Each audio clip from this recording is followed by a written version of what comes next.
staying safe on the internet. So I'm going to talk about my experience with identity theft, and specifically it was identity theft that occurred through the internet. So I'll talk about that and steps you can take to keep that from happening to you. But you know, staying safe on the internet is a big topic. I'm not going to cover everything. There's a lot more things you can do. Hopefully some of the stuff I talk about today will help you be a little safer on the internet. But yeah, I mean, if you want to learn more, you're just going to have to go look it up, maybe on the internet, talk to other people, or talk to me afterwards on other specific things you can do to stay safe. So to get started with my story, I'll start way at the beginning with stuff you guys probably remember happened last year, and that is the Equifax data breach. Does everybody remember this at all? I remember it in the news for a while. Basically what happened was in mid-May to July in 2017, hackers broke into Equifax. So for those of you who do not know, Equifax is a credit bureau, which basically means that they are one of 3 major companies that track your credit score. They calculate your credit score. They keep track of all things related to your credit to actually calculate that score. And then the other companies who, particularly like banks or all sorts of other things, companies that are going to give you credit for some reason, they go to these credit bureaus to get your score and determine whether or not you should be given money or loan money or something. So this was a really big deal. The data that was stolen was basically, as far as I can tell, everything that Equifax knew about people.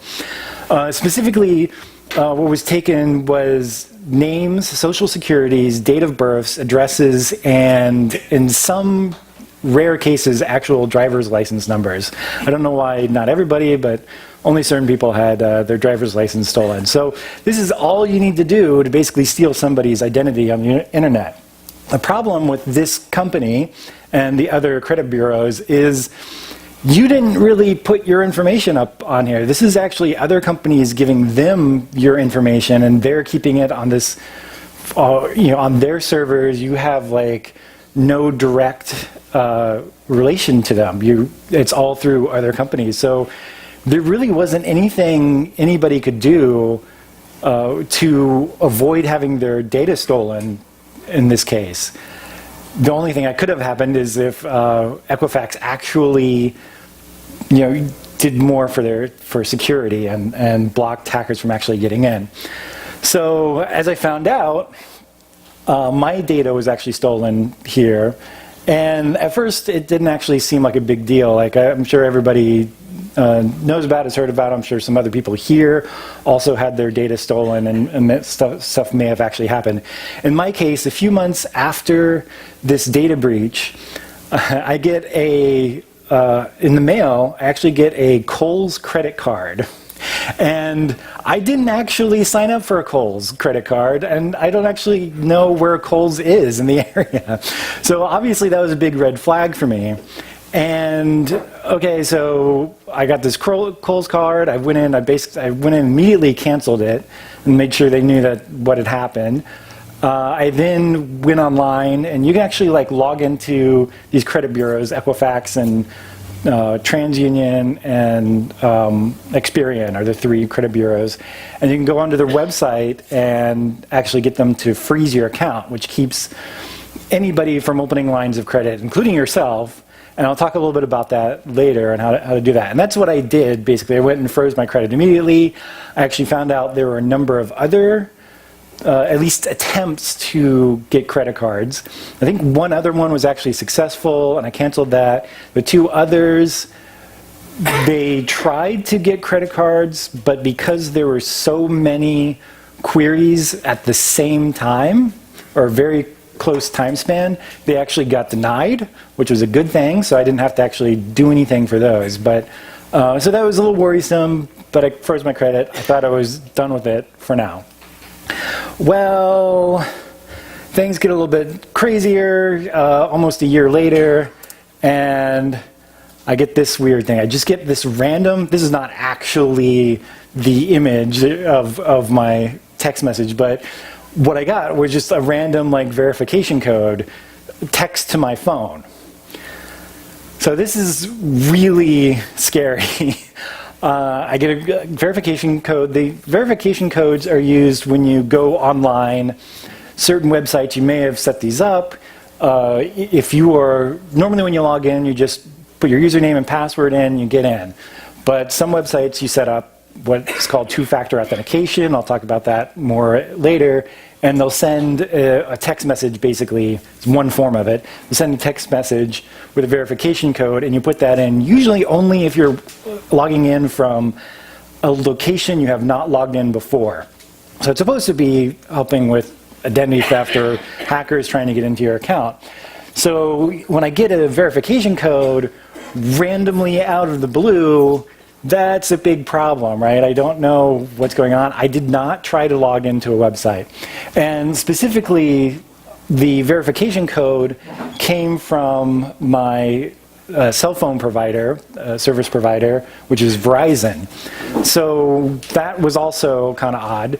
And what I ended up doing was I immediately called them up. And that was the right thing to do, right? I get a weird verification code. It's from my cell phone provider. Not sure what's going on. I immediately called them up and asked what's happening. I got this verification code. I was not trying to log into the website. What's going on? And I end up talking to them for a little bit, and they don't really see anything going on in my account. They went ahead and put a watch on my account, which supposedly is supposed to notify them if anything weird is going on, and they should hopefully be able to catch it and stop it. So they think somebody's trying to hack into my account. They put a watch on it to try and keep that from happening. I think I updated my PIN. I definitely had a PIN at that point on my account, and I'll talk a little bit later about setting that up also. But you definitely want to get a PIN on your account if you can. I'm pretty sure I at least verified, if not updated it at that time. And I thought, again, okay, this is a weird thing that happened. Somebody's probably trying to hack in, but it seems to be fixed, right? Taken care of. They didn't get into my account. Nothing's changed. Or so I thought. Well, a little bit later, that same day, and this is all happening while I'm at work, so this is a little worrisome because I have to work. I can't just deal with identity theft the whole day, but luckily I had some gap time and I was able to get this all done. But a little bit later that same day at work, I tried to log into my personal Google Gmail account, and I get this. I actually get locked out of my Gmail. I think this is pretty much exactly the screen that I got. This is not, I didn't screen capture it because it happened so long ago. But basically, I'm trying to log into my Gmail, and it says, we couldn't verify you. You need to go through account recovery. Because I didn't have, well, first of all, I didn't have two-factor authentication set up for Gmail. And if you don't have that set up, the only way that they can actually verify your identity is they go through a recovery email, which I did have set up. The problem was that email account was actually a Yahoo account that I hadn't used in years, many years, and that account had actually been disabled, at least as far as I know. It was completely disabled, deleted, so I had no access to this account. So I kind of have a big problem because I can't get into my personal email account, and I don't have a way of recovering it in any way. And as far as I can tell, what's basically happening is somebody, after they tried to get into my phone, they then tried to log into my email account, and because it was happening outside of California, Gmail and Google was like, hey, there's something wrong. We don't think this is an actual account or the actual person trying to log in. So they just totally locked the account, and I'm not able to get in, and I don't have any way of recovering right now. So if this happens and you don't have any way of recovering your account, there's actually a process you can go through to verify your account. The problem is it takes a while to complete. So I am actually lucky at this point because, as I said, I was at work, but I was actually working for Google itself. So I was able to go online and in Google's internal network, and there's certain things you can do to actually recover your personal account through Google that other people don't really have access to. Now, I say that, but really I don't know how much it helped. It may have sped up the process a little bit, but you'd think me working for Google, they would be able to verify my identity very quickly, but they didn't actually do that. But I started going through that process to recover my email account. But at this point, I'm locked out of my email account. Then something else happens, and going back to my cell phone, I start noticing that I can't send text messages. Again, this is not the actual text that I'm sending, but it's a good image of what was going on. So it was pretty much this exact thing. I'd try to send a text message, and after a certain period of time, it would say it was not delivered. So I should have been really worried about this, but I actually didn't take many steps to begin with. You realize, yeah, sending text messages fail sometimes. It's actually kind of surprising that I don't normally send text messages. I don't remember what I was doing that day, but just for whatever reason on that day, I'm actually sending text messages and they were not going through. Now, everything else I was doing with my phone was actually working just fine. And the reason it was working just fine was because I was at work. I'll talk about that in a sec. But I find out I can't send text messages, but that's normal. Later, when I'm going home, so I can do everything else, but I can't send text messages. I didn't call anybody because I didn't have anybody to call, and as far as I know, nobody was trying to call me. But when I actually head home, I use my cell phone for GPS, right? So I set that up, and I get going, and about halfway home, the GPS starts having problems. It can't find anything. So, the GPS, I know how to get home from work. That wasn't a problem. I've been doing that for years. The reason I use it is mainly to route around traffic. It's going to tell me the best way to get home. If there's any wrecks, I can go around it. Well, it's having a problem, so I don't really have a choice, and I just go home the way I know how to go home. And still, that's happened before as well, where my GPS just doesn't work. So again, even though I'm wondering what's going on, I'm not too worried about it. And it isn't actually until the next day when I'm still having these problems. My phone's mostly working, but I'm still having these problems with text messages. The GPS isn't working, and a few other things are going wrong, that I finally end up calling my cell phone provider, Verizon, again, and see what's going on. So what was actually happening was I had lost my service. And the reason why my phone was working fine otherwise is when I'm at work, I have Wi-Fi. And when I'm at home, I have Wi-Fi. And it's just those in-between states that I don't. So I can't send text messages because you can't send text over Wi-Fi, at least not the way that I'm set up. But I can do everything else on my phone because everything else just needs internet. It doesn't need Wi-Fi itself. And of course, when I'm driving home, the reason GPS screwed up is because once I get far enough away from work, I don't have Wi-Fi anymore. And so then it's going to have problems. So this is weird. Why did I lose my access to my account and lose cell phone service?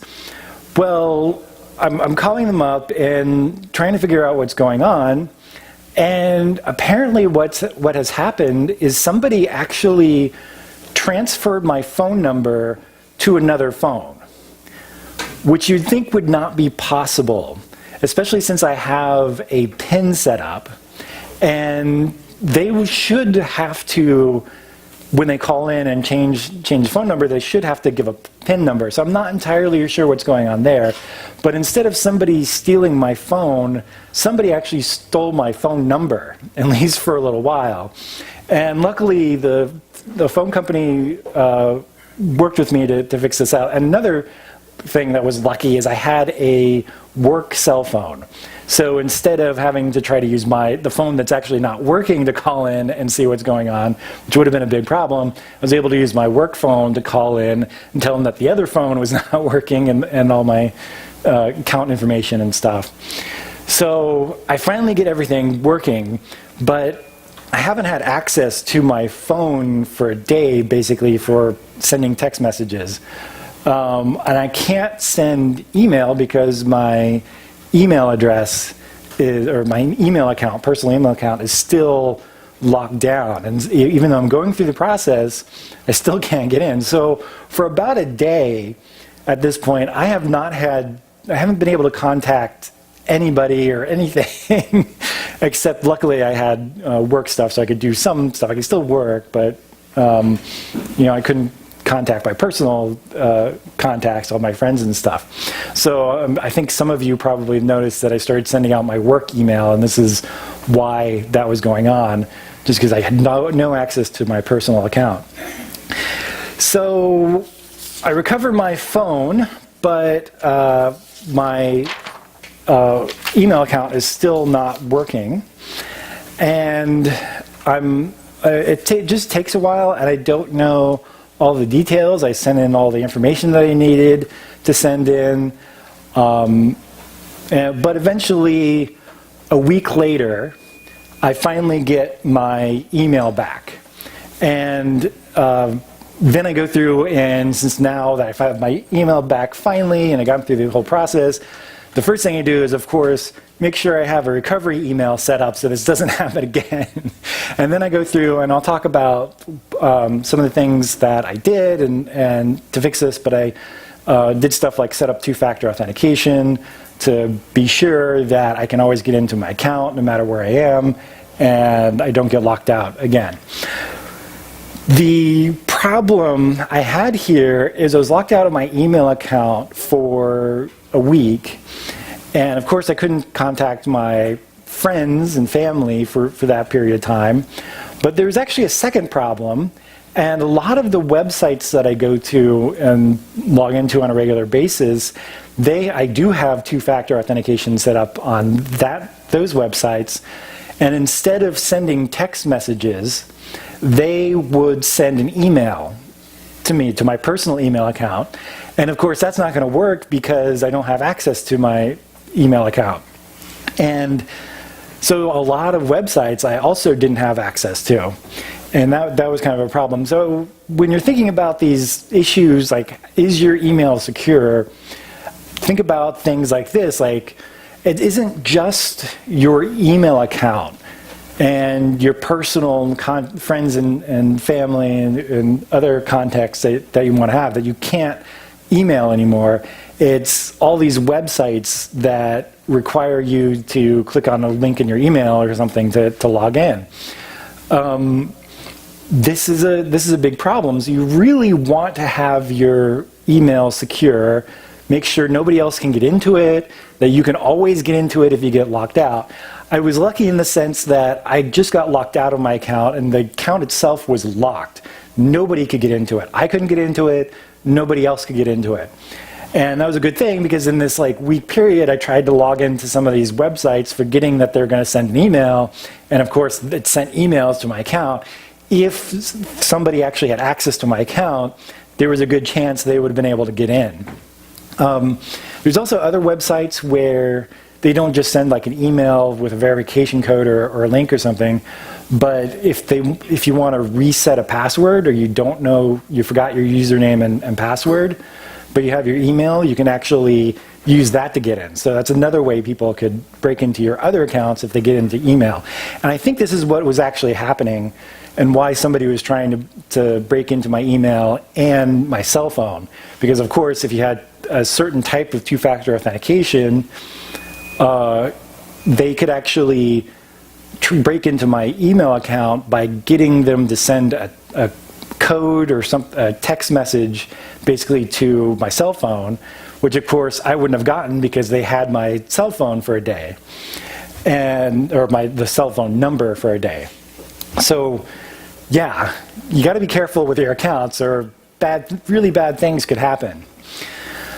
So let's see. Yeah, finally get access to Gmail again. So how can we avoid these problems? What can we do to secure our accounts and not have this happen to our accounts in the future?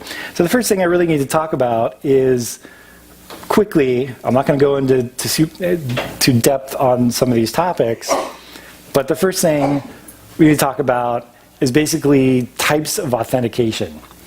So there are three main types of authentication, ways for basically people to verify your identity.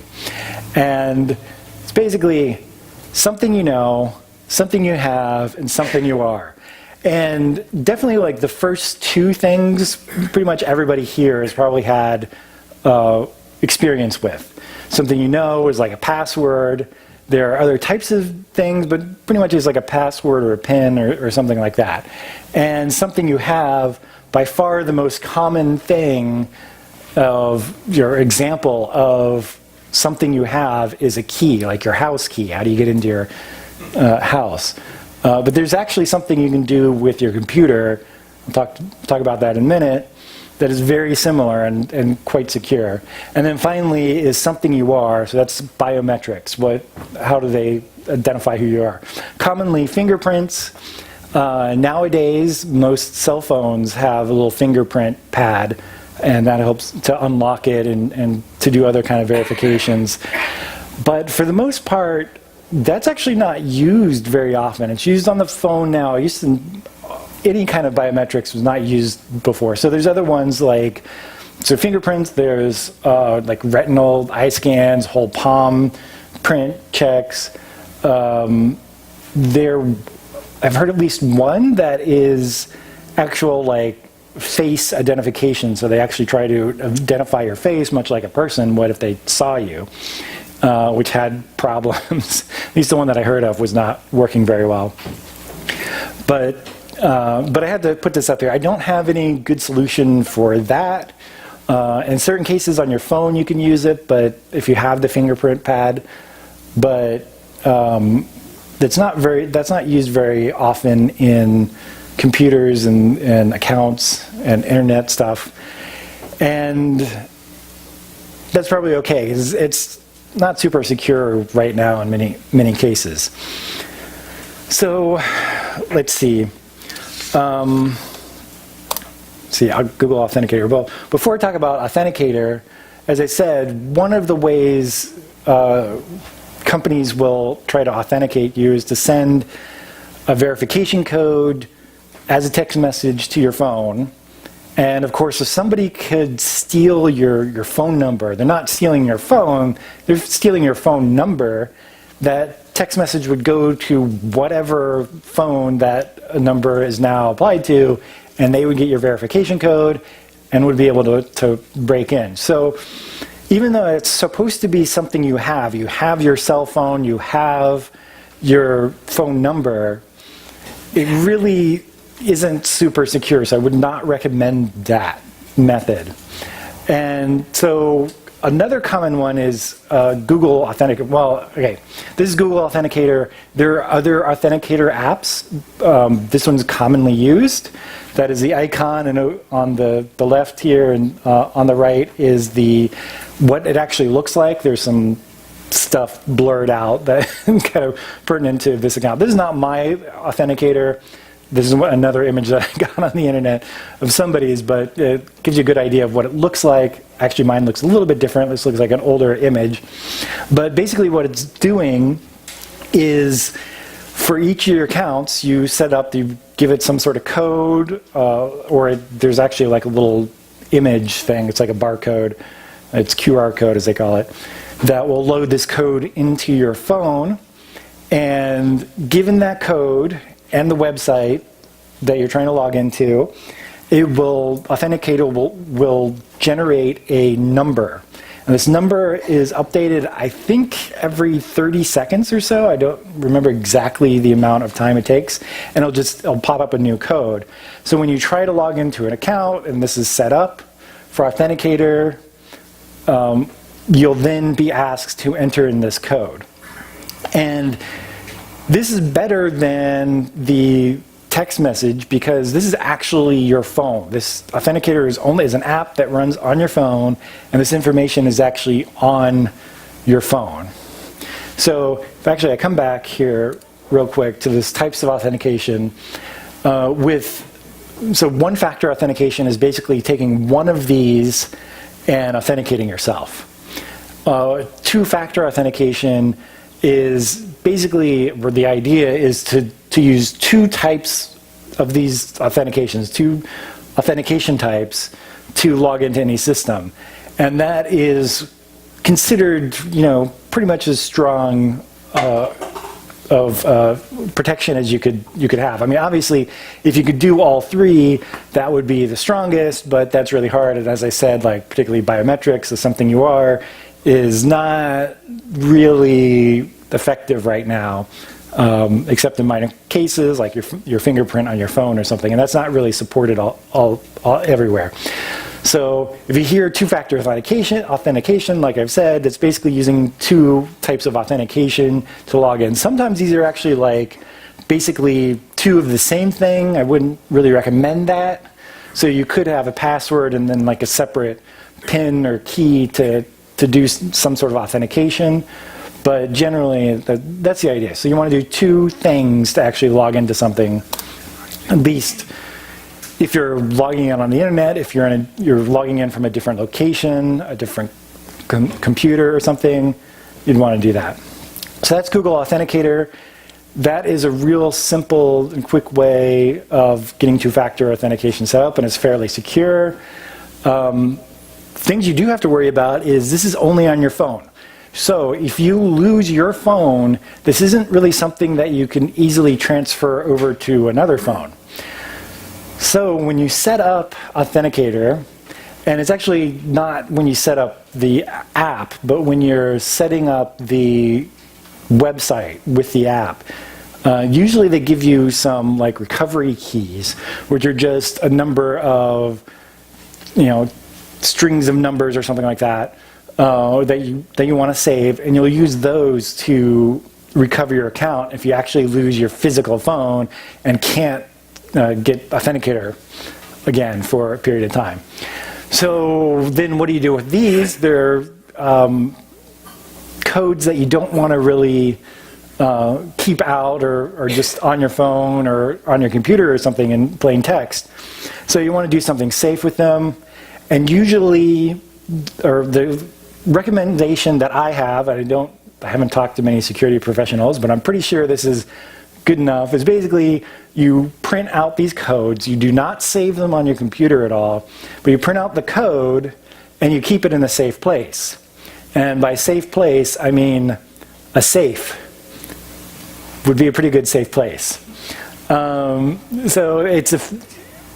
people are really worried about having things actually printed out, but for the most part, people aren't having access to your house, but it could happen.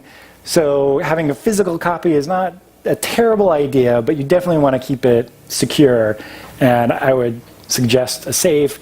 And if you, for whatever reason, you lose your phone, and now you can't actually get into your safe, well, that's why you have a locksmith, and you can bring them in and break into your safe. Now that actually takes time, and that's kind of the point of it, but that's beside. Basically, you don't want people to have immediate access to all these codes. So here is the, something you have physical key thing. So these are specifically YubiKeys.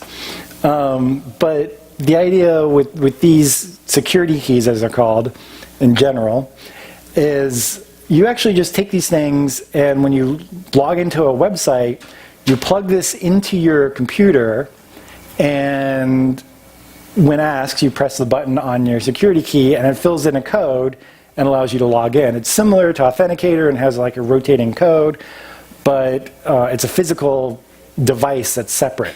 So very much like having a physical key to enter your house, this is a physical key to enter into your accounts, right?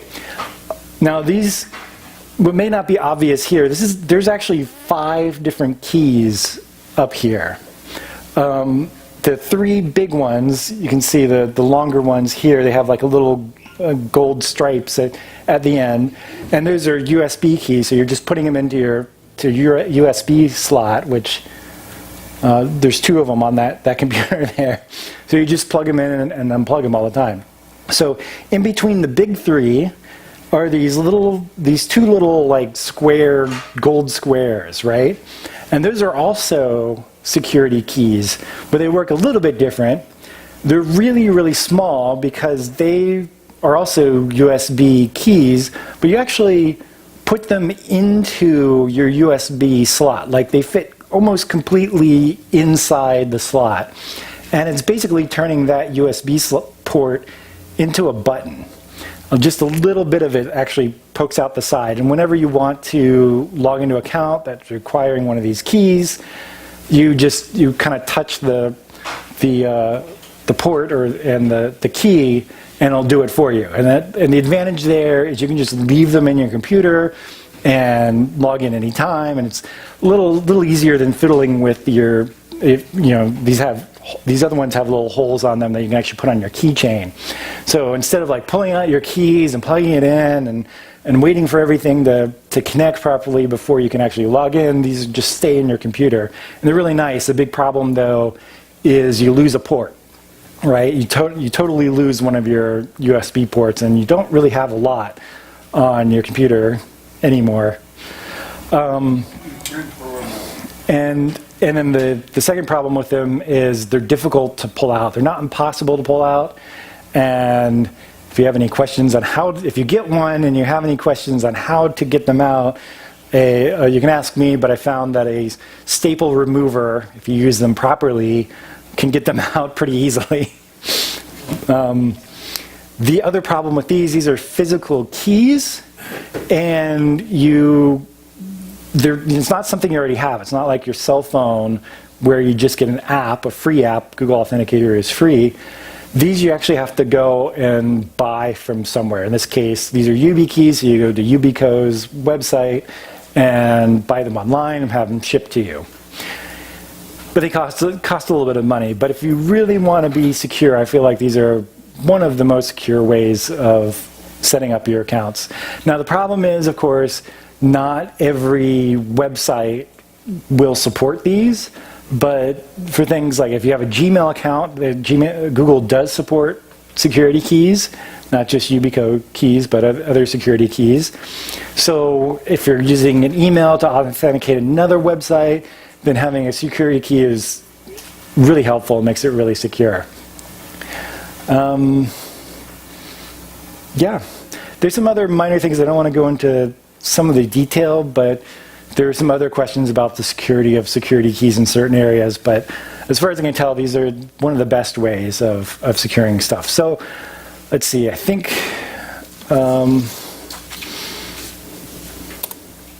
so what I probably should have talked about a little earlier is, so we got all of these websites that you're logged into or you have accounts at, not necessarily logged in any particular point, but as many people have asked me before, I have accounts at like tons of different websites. They all want a unique password, and you really should have a unique password at every single website. The problem is, how do you keep track of all of those different passwords? Eventually, your brain gets full and you can't remember everything. So the solution to that problem is a password manager. And what a password manager is going to do is it's just a program that holds all of your passwords, usually username and password, and the website that they work with in hopefully an encrypted format, in some way that somebody else can't break in. And then that password manager is, of course, locked with the username and password.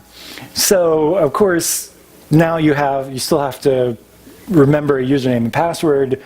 But in this case, luckily, it's only one username and password that you have to remember, and then you have access to all of your accounts, or all of them that let you use use a password manager. Other niceties of a password manager is most of them have plugins that will go into your browser, and that will actually allow it to, if you just go to that website that your password manager knows about, and you have a username and password, it will automatically log in for you. You don't even have to like touch your keyboard. In many cases, it'll just detect, hey, I know this website. I know you have a username here, an account here, so let me just log you straight in. It's really nice in that respect. So I just found, okay, calling these the best password managers. These are just the ones that I found recommended online. There are tons of password managers. However, you don't want to use just some random password manager. There is, or I've heard in a few cases, where people have made basically fake password managers and put them online. And then, of course, when you use one of these fake password managers, you're entering in all of your passwords into this fake password manager. And now somebody else has every one of your accounts, every username and password for all of your accounts. And that's really bad. So I would recommend basically one of these three. I've heard of all three of these, and I've heard good things pretty much about all of them. They do seem to work well. So use a password manager.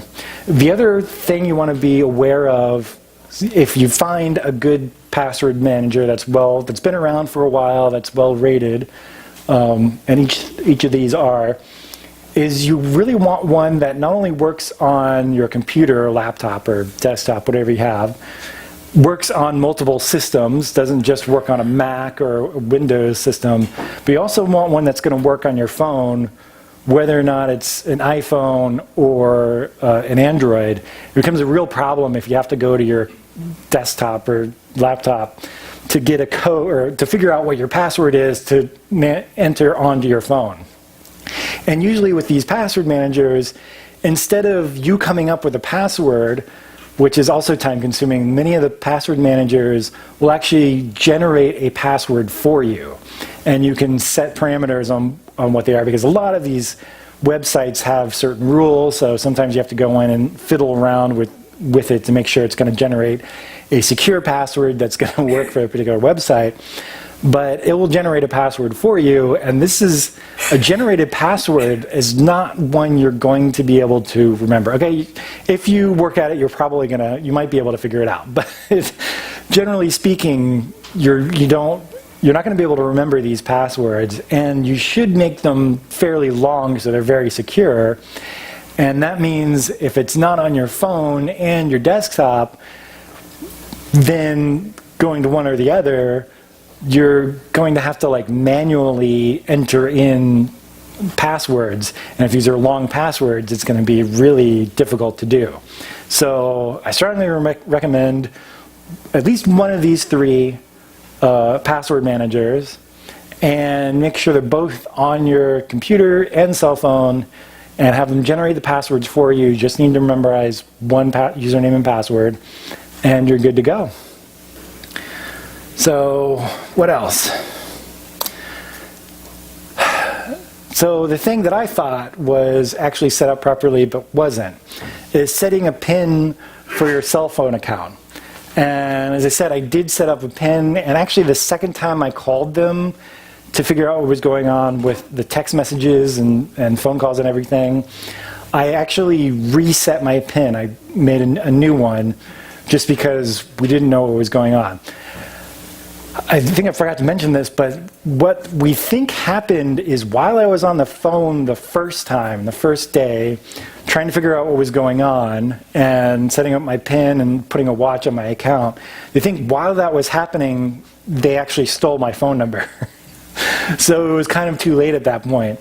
But definitely, if you get a chance and you know your cell phone provider call them up, and I actually don't know. I know Verizon does it because that's what I use, but I assume most of the other ones have some sort of method, like setting up a PIN or something like that. And the idea is, if you go and you need to change something on your cell phone, add a phone, or close your account or something like that, you have to give them your PIN to get that to work. So now you have a PIN, and you got to do something with that. So what do you do with it? Well, obviously you just put that in your password manager, because that's where you keep all your passwords. Again, in this case, you probably are not generating it with your password manager. A PIN is usually like 4 digits or so, but it's really useful to have that handy. Yeah, and finally, like, even if you have a PIN set up, I am not really, based on this experience that I have, I do not trust cell phone companies anymore in terms of security. So even then, I would try to avoid setting up two-factor authentication with text messages. Instead of doing text messages, use one of the other methods. If you can do a security key, that's great. By the way, the security keys, certain types, you can actually use with your cell phone by basically putting them against your cell phone and clicking a button. So you can use them everywhere. But if not a security key, then an Authenticator app of some sort would work better, as more secure than text message. But yeah, hopefully you can secure your account. So finally, this is the thing that I did. I at least did this right. Although I probably should have done it immediately after the Equifax breach. But so these are the 3 credit bureaus, and they're the ones tracking your credit. And when you go for a loan or anything that requires credit, these are the companies that people are going to verify your account or verify your credit score. So really, if you haven't already done it, you should really freeze your credit. Unless, of course, you're actively going after a loan for some reason. But once you have that loan and you have everything taken care of, then go ahead and freeze your account. And it's recommended that you freeze your credit on all 3 of these websites, at all 3 of the bureaus. Unfortunately, that's not necessarily free to do. In certain states, it's actually free to go and freeze your account. I'm not sure if California is free or not. I don't know if anybody remembers, but it's $25. Yeah, it's like $20. Unfortunately, it's $20 or $25 at each one of the bureaus. It's not just like once and you have it done. And when you freeze your account, again, they're going to give you like a PIN number or you're going to set up a PIN number or something like that, which hopefully, again, you put in your password manager, because that's where we're keeping everything secure, so you don't have to remember them. Some gotchas with these websites is there's another thing called locking your credit, which supposedly does the same thing, but it's really not quite the same thing. I'm actually not entirely sure what locking means, but they end up actually charging more for that sort of thing, so I would not recommend locking it. I would recommend freezing and just getting a PIN. They also try to get you to use their credit services, or where you log into their website and they're supposedly tracking your credit, looking for anybody trying to steal your identity. Now, I actually did sign up for this, and I signed up for it when I first froze my credit back when the original breach happened. And you know what? They didn't catch any of this other stuff going on, like somebody trying to break into my email, somebody trying to steal my cell phone number. They didn't catch any of that. I did find out later they do seem to think my email is somewhere online. But Yeah, I was kind of disappointed in that. So honestly, I wouldn't even recommend that. I would just say stick with freezing your account, get your PIN, save that in a safe place in your password manager, and just go with that. I think that's all I have. Oh, finally, very important. If you have whatever your email account is, set up a recovery email. If it's Gmail, you definitely have a recovery email section. You have to go into your accounts and find the right place and actually give it an alternate email, another email account that you own and control. One suggestion I had was actually using your work email as your recovery account. The problem with that is if you're not working, you don't have one, but also if you change jobs, you have to remember to update that email every time you change jobs. So preferably another account, another personal account that you have control over, if you have one, would be a great way to deal with that. I know Google does it. I don't know about other email accounts or websites, but any kind of recovery thing that is recommended. And yeah, so I think that's all I have. Yep. That's it. So hopefully you learned a lot, and we'll go on to questions. We've got plenty of time.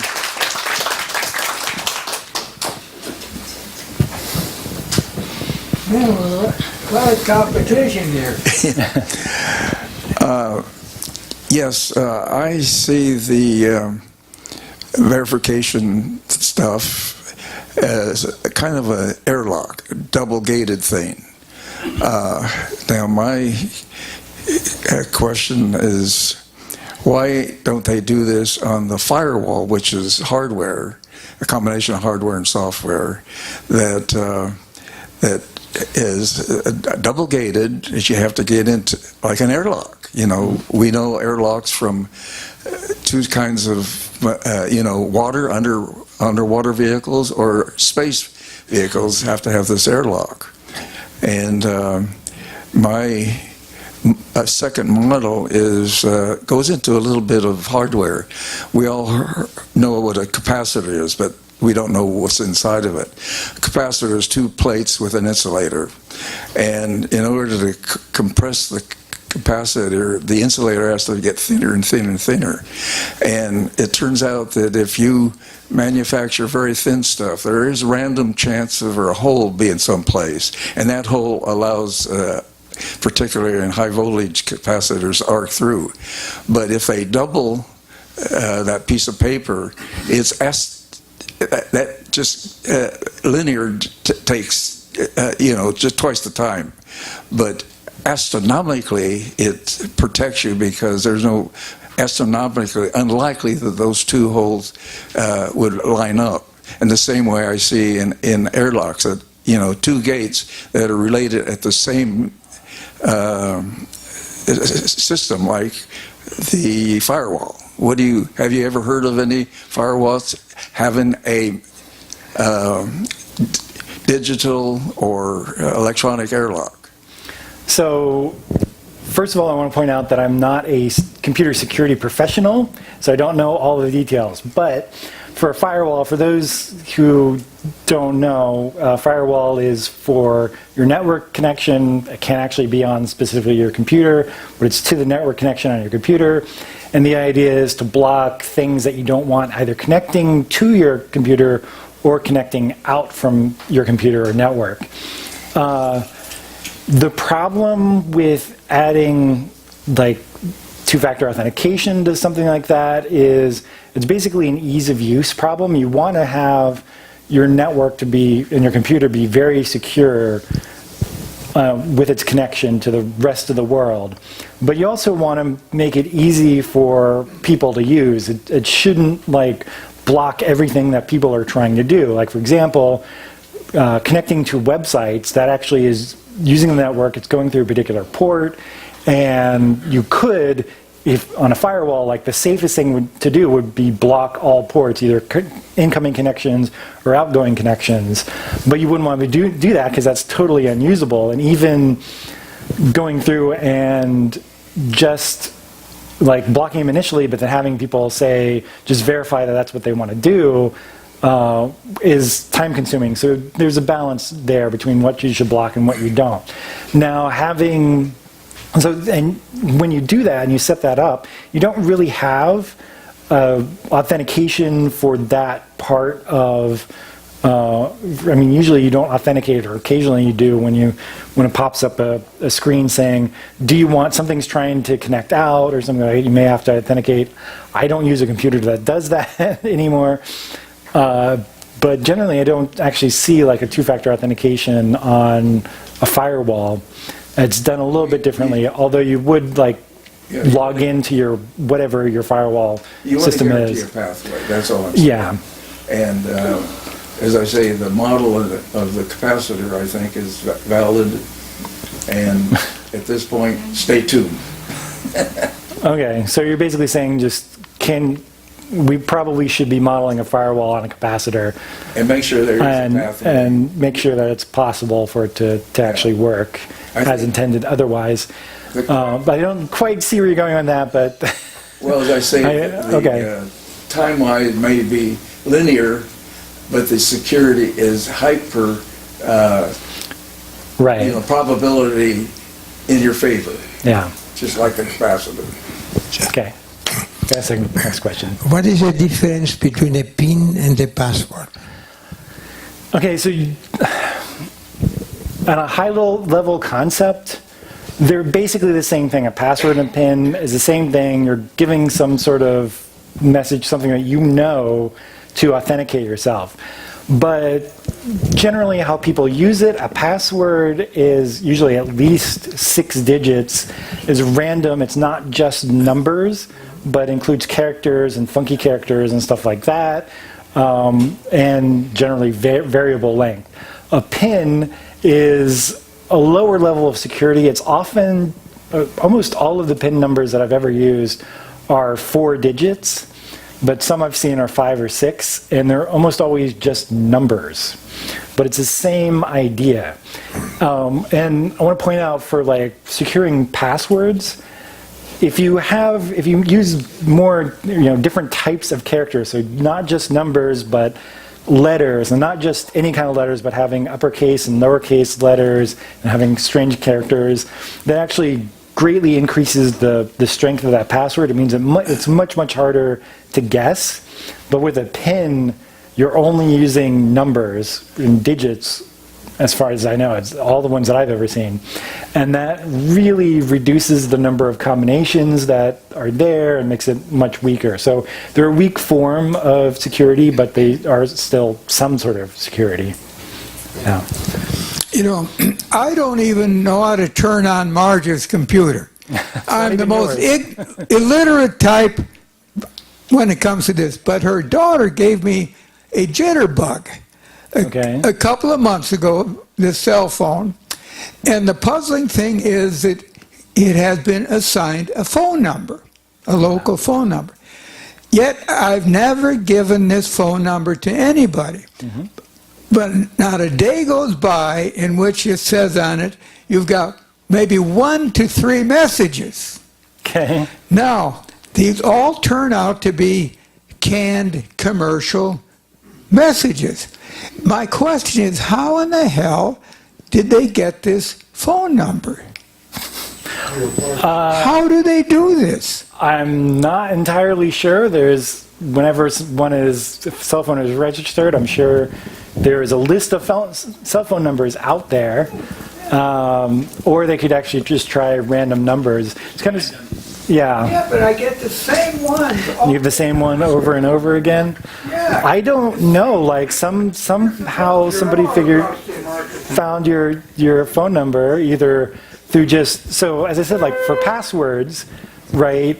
the more random digits you have, the harder it is to break in. But a phone number, you can kind of think of as a password. It's what way somebody has to connect to you. And that's just a string of digits, which means people can find phone numbers by just like randomly putting in, the string of digits that are they're robocalls, right? They're the right length. And then they call that number. And if they get some sort of response, actually get a connection, they know that's an actual number. And then they can save that number. So I don't know why it's either that same person or group has figured out that that's a number that's valid, and so they just keep calling it over and over again, or what? You can, in certain cases, and I don't know the process of doing this, you can actually block numbers. So if you can figure out if the call is coming from the exact same number over and over again, you can block that number. But if you have to look it up online. I don't know off the top of my head how to do that. I haven't had to do that before. But it should be possible to block specific numbers. But the problem is with spam callers, telemarketers, they rotate their numbers. They don't call from the same number all the time. They have a pool of numbers, and you'd have to block all of the numbers to eventually block them completely, so that becomes more of a problem. There's other things you can do. My phone now, if a telemarketer calls me, it actually will show a warning because Google and some other companies are actually tracking, and people are reporting numbers as telemarketers. And so they have a big list of all these numbers that are telemarketers, and it'll tell me right off if that's what's been calling me, and I can hang up without even answering. How did I get a PIN number for my credit card? That's out of scope. I don't know how to get a PIN number for your credit card. You're going to have to go talk to your bank or whoever issued the credit card. Yeah, I mean, I think credit cards usually don't have a PIN. It's usually a bank card that does a PIN, but again, that's kind of outside the scope. And I think we have another question somewhere all the way in the back.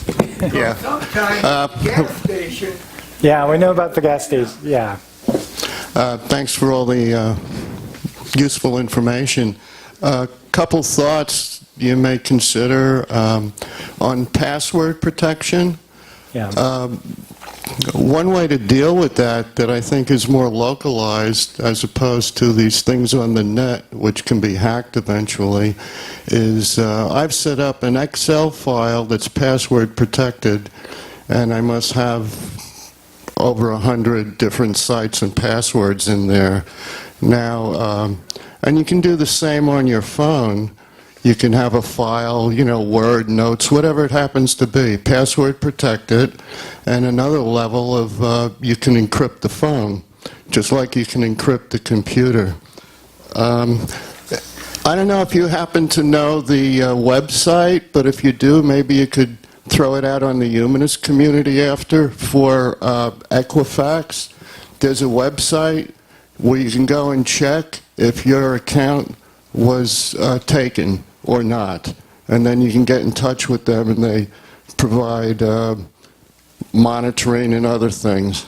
Right, I have to look that up. It's something like Equifax Security 2017 or 2018. Yeah, I don't recall. There was a bit of a problem because somebody actually set up a fake account, a fake website that was very similar, and then Equifax ended up posting the wrong one. They posted the fake one instead of the real one at one point. So it was a whole... But I would just kind of assume that you were compromised and go onto the website and freeze your account. Okay. Because there's pretty much everybody, as far as I can tell. One other quick thought. Google Play, I try not to take anything from there because they want access to all your contacts and information and stuff on your phone, which eventually is going to get hacked and broken into. So are they affected by the European Union mandate to allow people to check and opt out of all of this stuff that went into effect in May? Yes. Or on Google Play, you can go in there and... Google in general is required to follow that, and as I know, they are actually working on that. So, I mean, they've pretty much done it. So, Including the stuff they took down when a person used Google Play? but I want to point out that, so Google Play is actually created by Google, but the apps on Google Play are not necessarily made by Google. So they have separate methods of securing your information, and they're kind of separate from Google, so you have to like figure out if they are Google, then they have one way of doing it. If it's a different company, you have to go to that company and figure it out. I used to say generally, if they're asking for all this information, like all your contacts and everything, I would say not install these apps, but in many cases you can't, like you have to use an app, and they require you to give up all this information to use this app. So it's a little, it really bothers me. It's a big security problem, and I don't really have a solution for that.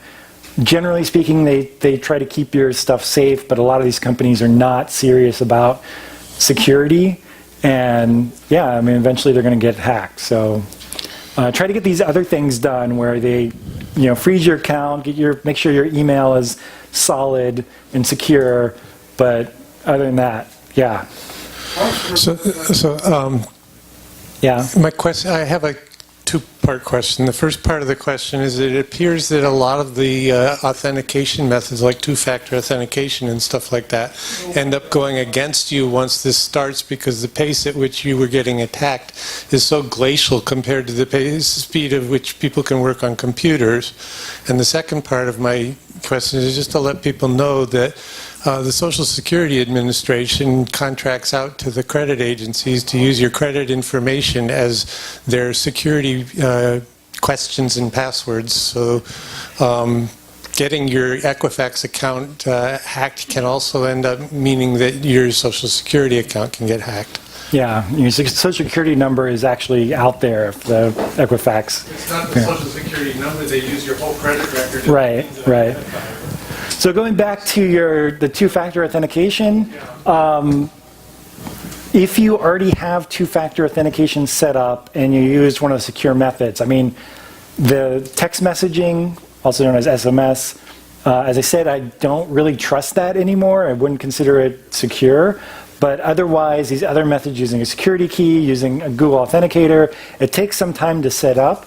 But once you have that set up, if somebody's trying to hack into your account, like what happened to me, I would have had no problem getting in. The Google would have asked for, like normally when I log in, it doesn't ask for the second factor. I just do usual username and password. It's only if there's some reason, they think for some reason that it's not me. For example, if I fly home to visit my family in Florida and I try to log in from there, it's like going to say, oh, you're in a totally different state. This account you may be trying to hack into this account. It may not be you. So then it asks for the second factor, and I do it. And it doesn't take much time at all. It's actually pretty fast. It would have been fine.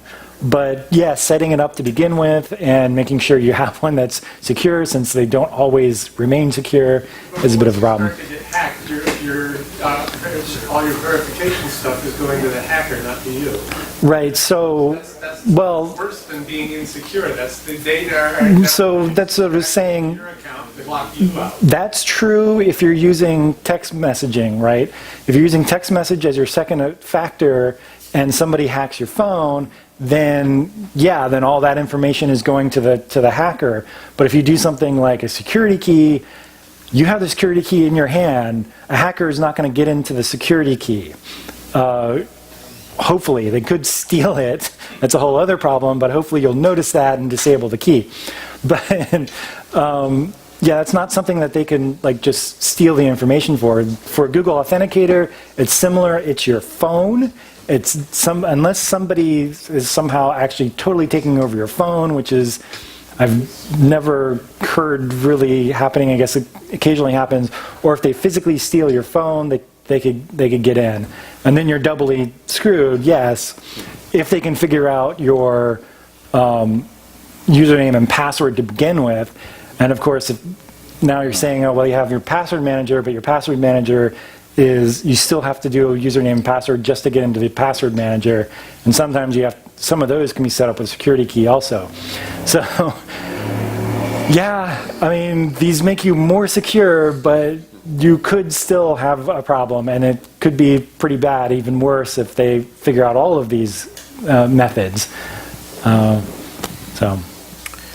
Yeah, Jerry Grass. So different countries have different laws, and just because, like Germany, I think is better about security. Just because Germany has certain laws doesn't mean that Google's going to apply German laws to American customers, I assume. I mean, we can't take it for granted that we're protected by any other country's methods, right?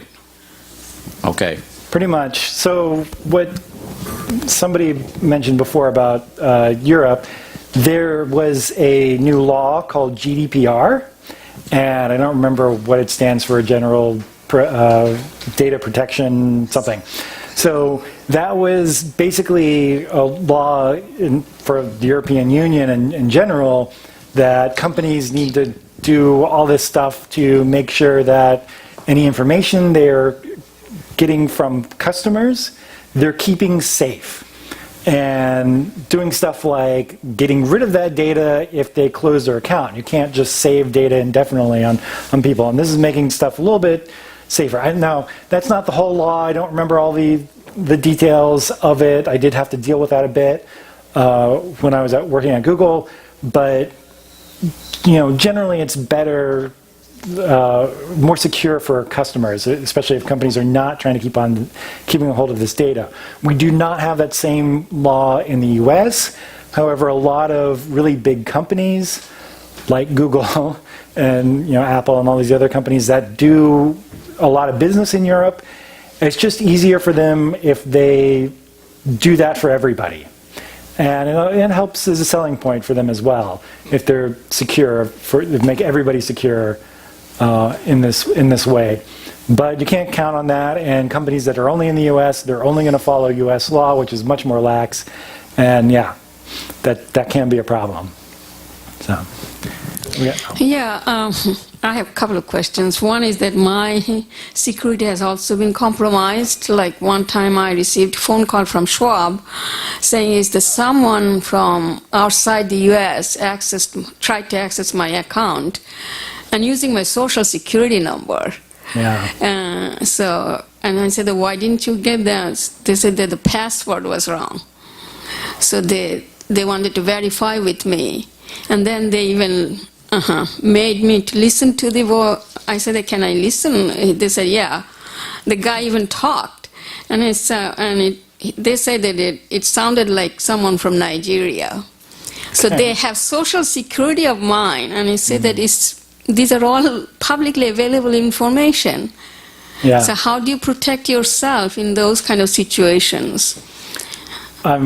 Generally, you don't. Like, you can't do it. As I believe in my notes, yeah, the Equifax hack, they not only got names and numbers and everything, they got social security numbers that are linked to your name. So, and that's a lot of people, a lot of different companies and groups are using social security number. They almost are using it as a password. You're not supposed to have that link to your name, but it does, and you can't assume that's security. So having a password, obviously that really helped you, having a good password. Yeah, so now Schwab gave me that hard key.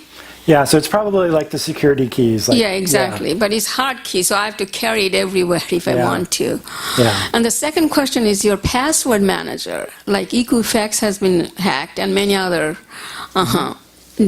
website has been hacked. Why do you think that the password manager websites will not be hacked? I do not think that they won't be hacked.